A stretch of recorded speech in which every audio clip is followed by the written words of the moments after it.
students. Yesterday we had the second part of the third level by Jack Finney, and today I think it will be the last part, the third part of the chapter explanation, which will conclude the entire one. So far we have studied that Charlie managed to reach at the third level somehow. You never know whether it was his hallucination, or it was his make-believe, or it was his daydreaming, or the fantasy, or who knows, it may be some real scenario too, who knows, until unless it was validated by the other people, and we get enough testimony or the proof of his you can say presence at the third level. But right now he has visited the third level, and really he appreciated the climate over there, the weather over there, the conditions over there, the life over there was quite peaceful, because the two of the deadliest world war were far away from that particular time.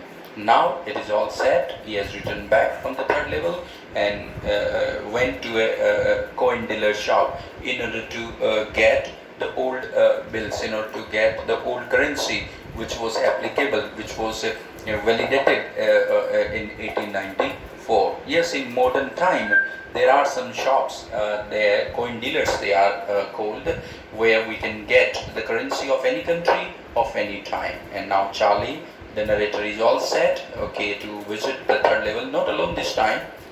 He wanted to take his better half, Lucia, his wife Lucia, along with him to enjoy a ride out or visit out to Galesburg, Illinois, which was the place where he has spent his childhood. Let us resume what actually is taking place further. I wanted 2 tickets for that. For that means one for him and second for his better half, Lucia. Now he is at the third level, and you see what is taking place with Charlie. He has made up his mind that while he was at the third level, he has decided that he will be taking or buying 2 tickets for Galesburg, Illinois, one for him, second for his soulmate Lucia. Now what happens when he gives the modern money to the clerk of 1894? Check it out, the conversation. The clerk figured the fare. Obviously he was counting up the fare when he went to the ticket booth. Mr. Charlie at the third level, 1894 time, he found the clerk of the ticket booth was counting the fare. The money of that time means whatever money we spend for our journey, that money bill is called fare. The fare, he glanced at my fancy headband, but he figured the fare, and I had enough for 2 coach tickets one way. But when I counted out the money and looked up, the clerk was staring at me. He nodded at the bills there. Now very simple scenario, because he was literally in 1894 time, and money he has got with him, Charlie, was the modern one. So how the clerk of 1894 era would be able to recognize the modern currency? Obviously he will be taking it as a fake one, as an imposter one, is an indecent one, obviously ingenuine one. So now when he wanted to get the money, give the money for buying 2 tickets for Galesburg, Illinois, the clerk didn't like it. He nodded, he shook his head. Mister, it is not money. It is not money what I want from you to give you 2 tickets for Galesburg. And then what happened? And I had enough for the 2 coach tickets one way. At least he had got enough money to reach Galesburg, Illinois there. He didn't have money to return back. One way he has got with. But when I counted out the money and looked up, when enough money, he might have figured out the fare which is mentioned outside of the ticket booth. So he just counted the same figure, and even he wanted to give that particular money to the ticket clerk. He looked at the ticket clerk. Obviously the clerk was also looking at him. What happens between them then? I counted up the money and looked up. The clerk was staring at me, and the clerk started gazing. Not gazing, actually started frowning. Frowning at Mr. Charlie when he showed him the new money or the modern money, which he never saw because he was the man. He was the person of an 1894. How he could see the money of 20th century or 21st century? I counted up staring at me. He nodded at the bills. He shook his head at the bills, at the paper currency, the money bills here, the notes, paper notes. No, mister, it won't run here. It is an imposter one. It is a fake one. He wanted to say that thing to Charlie.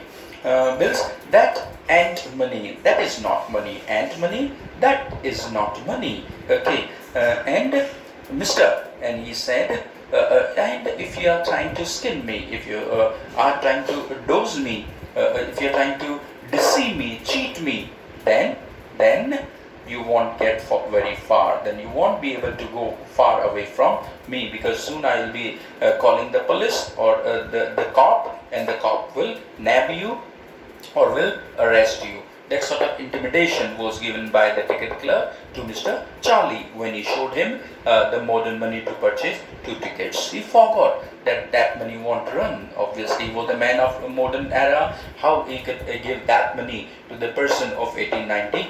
1894, huh? So he forgot all it up all at once, and he nodded at the bills. That is not money skin me. You won't get very far. And he glanced at the cash drawer beside him, and to what you can say, give the indication, to make Charlie understand that what money actually he wanted from Charlie. He looked at the drawer. He wanted Charlie to look at the drawer. Inside of the drawer there was lying the money, which was validated, which was fair one, which was genuine one of that time. This is money I want from you. That type of bills I want from you. The cashier, the ticket clerk, wanted to show that thing to Charlie. You want him? Of course, the money was old style bills, half again as big as the money we use nowadays. Obviously, the ticket clerk was showing the money which was relevant, which was validated of that time there, of that era, and obviously the size of the big was almost double than the money what we use today, and they were the old bills, they were the old notes we use nowadays, and different looking. Obviously, the shape, the size, the printing must have been different. When we compare the bills of 2 different centuries, looking and different looking, I turned away and got out fast. And the moment he saw the glare of the ticket clerk, the intimidation given by him, he didn't want to resist last long there. He just rushed out from that particular place. He just eloped, he just escaped, Charlie, from that ticket booth. Because why? Beautiful line. Because there was nothing nice about jail. Even in 1894, jails are jails.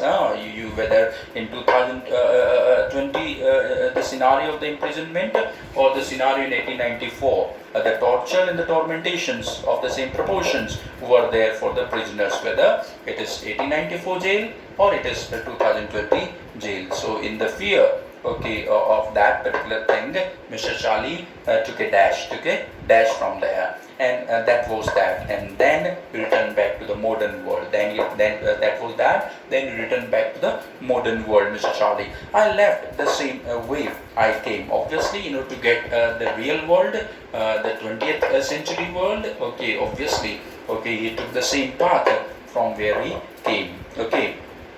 I left the same way I came. I suppose next day during lunch hour, I drew $300 out of the bank, nearly all we had, and bought old style currency. That really worried my psychiatrist friend, Mr. Sam Winner. You can buy old money at almost any coin dealers, but you have to pay a premium. My $300 bought less than 200 in old style bills there.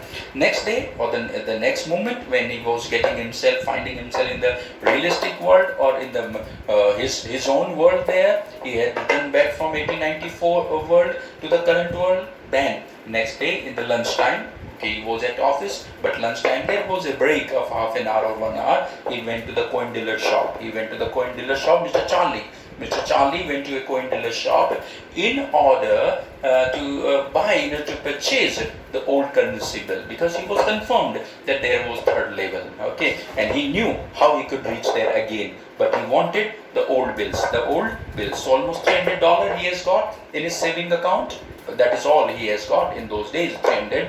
That was the money he has got in his bank. Okay, so he got all the money withdrawn, and he just what you can say, exchanged that money from the old bills. Or how much premium? Almost $110 dollar he has to pay the premium to get the exchange, for the exchange of that particular money, 300 almost. Okay, he gave the current money, the modern money, and less than $200 in return he got in exchange. So obviously old bills were more expensive than that of modern bills.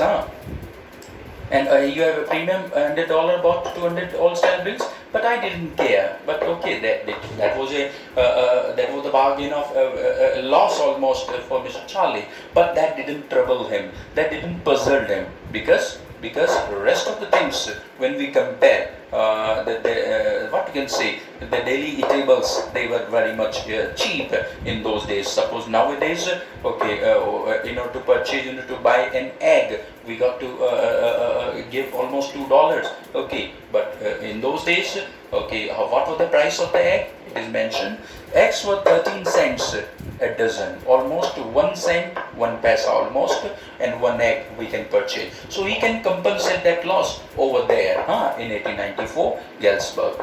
But I have never again found the corridor that leads to the level at Grand Gisius, although I have tried often enough there. But unfortunate aspect of Charlie's life was that he had the money which was validated of that time, but he could not find that particular third level again. He tried it level best many time and again. He put the endeavor, put the effort to search, to look for the same place of the third level, but all in vain there. He could not get success to find it again. All his efforts went in vain when it comes to finding the third level again.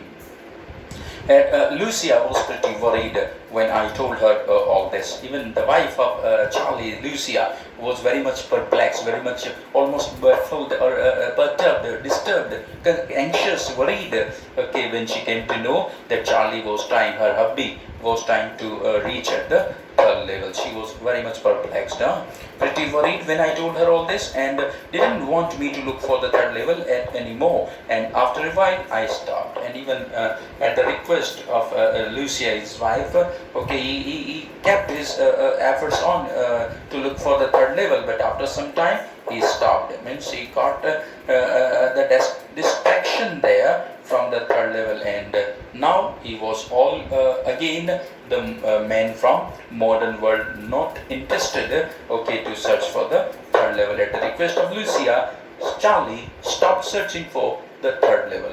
Then how he was passing his time if he stopped searching for the third level? Check it out, look for the third level and more. And after a while I stopped, I went back to my stamps. Then he started devoting all his free time to his old hobby. That was philately. That is stamp. That is collecting stamps there. But now we are both looking every weekend, because now we have a proof that third level is still there, my friend. Okay, now after some time, it is not mentioned, he was able to convince his wife Lucia that there is certainly third level and it is worth of it there to search, and they must search for it, they must look for it. Both husband and wife regularly visiting or trying to search the third level, but so far, okay, they are not able to find it. My friend Sam disappeared one day. Nobody knew where he was, but I sort of suspected, because Sam was a city boy and I used to tell him about Galesburg, Illinois. I went to school there in my childhood, and he always said he liked the sound of the place, Galesburg, and that is where he is all right in 1894. After some days there, almost, you remember, around 11th of June, okay, Charlie visited the third level. Then he returned back, obviously the same day, okay, and then he told the same story to Sanvina that what was his experience of visiting third level. Remember that thing. After some time, okay, his psychiatrist friend got disappeared. Nobody knew where he was. But according to Charlie, he has got a suspicion, he has got a doubt. He gets skeptical, Mr. Charlie, that his psychiatrist friend Sam Winner must be at the third level. In front of Charlie, he might have told, okay, Charlie, it is rubbish, it is all trash, it can't be there, it is your illusion, it is this, it is that. But eventually he had to believe that Charlie was right, and there was the existence of third level. And eventually Sam Winner, in order to get rid of the modern world insecurities, war, tension, battle, anxiety, he disappeared, he vanished, gone, chali gaya to that third level. Galsburg, I went to school there, and in his conversation with his friend, okay, he found Sam Winner that he was very much impressed by the word, by the city name Galsburg. It was very grand, and worth looking for it. And eventually it is the suspicion, it is a doubt of Mr. Charlie that his friend Sam Winner now has reached at the third level, year obviously 1894. Because one night, fussing with my stamp collection, now he is giving the proof that how he can say that Sam Winner is at the third level. He is giving the proof to the readers. Let me tell you before I explain, it is all his fantasy, it is all unrealistic, it is all his make-believe. Never ever Sam Winner visited the third level, never ever Mr. Charlie visited the third level, never ever he got such letter in his stamp collection. Remember that thing, it is all make-believe, it is all fantasy. Sophie's, like Sophie, Because one night, fussing with my stamp collection. Here, fussing means browsing through. Here, fussing means browsing through. Ordinary meaning of fussing means giving too much concern, showing too much concern, or for nothing there. But here, browsing through. My stamp collection I found well. Do you know what a first cover is? Now he's giving a detailed explanation of the first day cover. It is a question of 2 marks for the board preparation. Please have your whole engrossment on this definition. Well, do you know what is the first day cover is? Well, here the definition starts, the answer starts. What is the first day cover? In US, okay, in US, United States of America, first day cover is known as what? What is first day cover? When a new stamp is published, okay, and stamp collectors buy some stamp collector, those people who are very much interested, okay, in philately, they purchase some tickets, some stamps there on the very first day, okay, and use them to mail envelopes to themselves on the very first day of the sale. So when a new stamp is issued by the government, by the the post office department, those stamp collector, those people who are interested in philately, they go obviously to the post office and purchase those tickets and use those tickets to mail, to post envelopes to themselves on the very first day of the sale. They purchase, let me tell you, when it comes to US, when a new stamp is issued, they generally issue it with a block of 4 stamps. We are not supposed to purchase only one stamp. If we are committed, if we are interested, okay, in purchasing the newly issued ticket or a stamp, we got to purchase the block of 4 tickets together, all together, block of 4. So now envelopes to themselves on the very first day of the sale, and the postmark proves the date. The envelope is called a first day cover. And now when the new stamp is issued, those interested people in philately, they go and they purchase it. They mail that particular stamp there to their own personal address. And where do they stick it? They paste it there on an envelope. So on the envelope, they will mention their own postal address. They will put the stamp, okay, and then the postmark. Obviously, postmark will be there by the post office of that particular date when it is being posted, and then postmark will justify the date of its issuing. Postmark proves the date. The envelope is called the first day cover. That envelope on which the new stamp was pasted and it was mailed to the buyer's address This is called first day cover, and they are never opened. Those envelopes, they have got newly issued, newly purchased stamp. Those envelopes are never opened. Why? Because why? Envelope is called first day cover. They are never opened. You just put a blank paper in those envelope there, because there is no while things can be put in the envelope. Only a blank paper is put. Okay, is a mark of some content into it, and they are never open. That is called first day cover. So you got to remember only 4 things. When a new stamp is released or issued by the government or the post office department in US, okay, the ticket, those interested people in philately, they go and they buy it. They, after buying those tickets, okay, a block of 4, they just mail it on their own envelopes, okay, on their own address or in an envelope. The postmark approves the date of its issuing, of its releasing.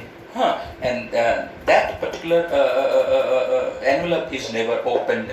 That envelope on which we have pasted the newly bought or the newly released issued stamp, that envelope is called first day cover. They are never opened, those envelopes there, and generally a blank paper is put into that envelope. This is called first day cover. That night among in the envelope, that night among my oldest first day cover. First day covers are those envelopes. Every envelope must be a newly issued stamp there. Okay, those people who are interested in philately, they have the first day cover at their home in great number. Charlie was one of them, therefore he has got many. And don't forget, his grandfather also was an ardent fan of philately. Therefore, his first day covers also came, okay, he received, he inherited, okay, in his legacy. Don't forget that thing. First day covers, I found one that shouldn't have been there, because many times he might have searched, he might have got his hand into the first day cover, he might have seen almost all the first day cover, but that particular day when he was fussing or browsing through, okay, his collection there, suddenly he received the first day cover which he never saw in his collection before.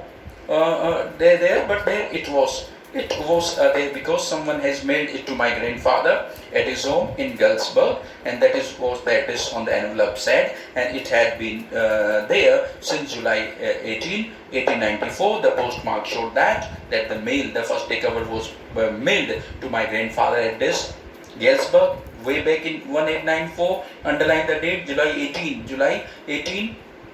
Okay, done. Postmark showed that, yet I didn't remember it at all. Now it is all fantasy. It is all make-believe. Never Charlie received such first day cover. It can't be true. It can't be true. Remember that thing. But got to be explained. When he was browsing through his collection of the stamps of the first day cover, suddenly he found one envelope. That particular envelope has got the address of his old house in Galesburg, of his grandpa time, and it was almost 1894 the time which is mentioned there. But he has seen his collection many times before also, but never he found that first day cover ever. But how it can be there? Because Mr. Sam Winner might have reached there, and from there only he has written that particular mail to the grandfather, obviously, because Charlie's father and father's father was the grandfather. So obviously Sam Winner will be writing there anything in order to denote anything to Mr. Charlie. He has to give that particular thing to his Galesburg residence, because Charlie, Mr. Sam Winner right now is the man of 1894. You can't argue that he was the man of 20th century, 21st century, and then how we can write it. He has gone. Sam Winner has gone back there, okay, 1894, and he, in order to convey that he has reached, okay, to his what you can say at the 3rd level, he has written to the postal address of the grandfather in Galesburg, so that in the first day collection, okay, the things can be understood, can be there, okay, in the kind notice of Charlie, that his friend Sam Winner is now the man of 1894 time. Wasn't there at this June, and it had been there since 18 showed, yet it didn't remember it all. 6 cent. The stamp was of 6 cent, dull brown, with a picture of President Garfield, and even that envelope in which he got some sort of letter from Sam Winner, okay, it was having a 6 cent stamp, the picture of Garfield. Mr. Garfield was US President in 1881. He hardly his presidential tenure was almost lasted for 6 months or 7 months, not more than that. I think on March 1881, okay, he became, or in September he was assassinated. In September he was assassinated. So the Garfield stamp could be seen on that first day cover.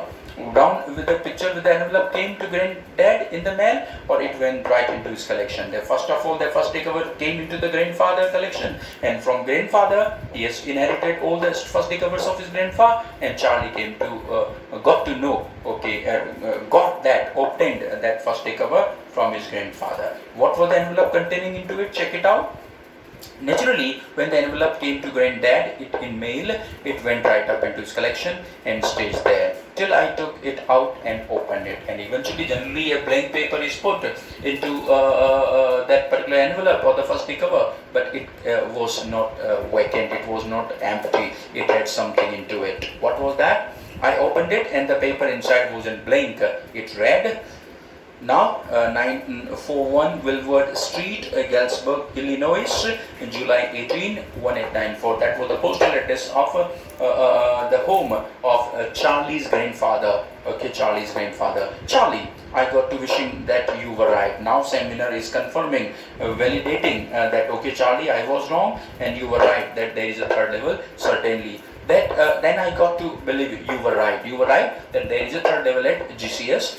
And Charlie, it is true, I found the third level and I have been there 2 weeks, almost 2 weeks before, okay, I came over here. So almost 1st July, he might have reached there. 11th of June, the thing came to Mr. Seminar by Charlie that he has visited, and then he tried hard to get the third level. Eventually, he was able to reach at the third level, and it was a letter by Seminar to Charlie that he should not stop searching the third level. It is worth it to search for. Weeks, and right now down the street at the Delhi, someone is playing a piano. Now Mr. Seminar is describing the beautiful summer evenings at Galesburg, Illinois. He was enjoying. He is telling that thing to Mr. Charlie. A piano, someone is playing a piano, and they are all out of the front porch singing Sing Nellie Home. Sing Nellie Home is a very famous song of United States of America. Sing Nellie Home. It was created by Mr. John Fletcher in 1850s during Civil War. So people are singing the famous song Sing Nellie Home, Sing Nellie Home. Charlie and Lucia came home, and I'm invited over for a lemonade, and now a lemonade party is organized by the neighbor of Mr. Sam Winner, and Sam Winner has been invited by his neighbor over a lemonade party. Come on back, Charlie and Lucia, keep looking till you find the third level. It is worth it, believe me. And he appreciated a lot at the place, Galesburg, the time of 1894. Very much serene, very much placid, very much silent, very much peaceful. No tension, no insecurities, no fear of any type prevailed there, and he appreciated all the time there. The note is signed by Sam Winner. Sam, that letter was signed by his psychiatrist friend, Sam. At the stamp and coin store I go to, I found out the same bought $800, and once when he went to the coin dealer shop, there he got to know that few days back his friend Sam went to the coin dealer and purchased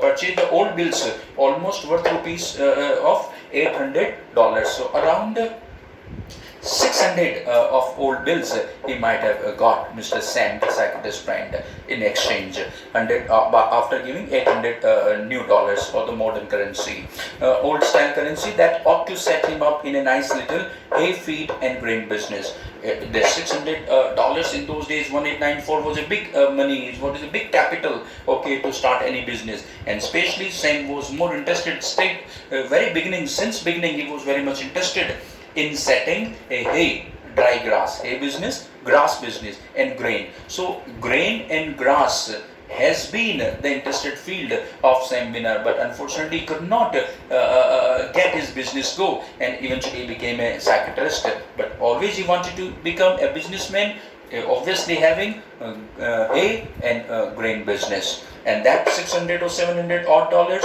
will help him to establish, to set, to initiate, to start his business of hay and grain in 1894. His business, he always said that that's what he really wished he could do. Sam always was interested in doing the business of these two things there, hay and grain. And he certainly can't go back to his old business, because in 1894, old business here, being a psychiatrist, he can't continue his job of a psychiatrist, because psychiatrists are needed in modern world, which is full of trials and tribulation, fear, war, insecurities, worry, tension, this and that world. And the life was quite peaceful in those days, so there was no need, no requirement of any psychiatrist friend. Okay, he will be, obviously he will be, he may die out of hunger. Okay, because he can't earn a single penny, a single cent, being a psychiatrist in 1894.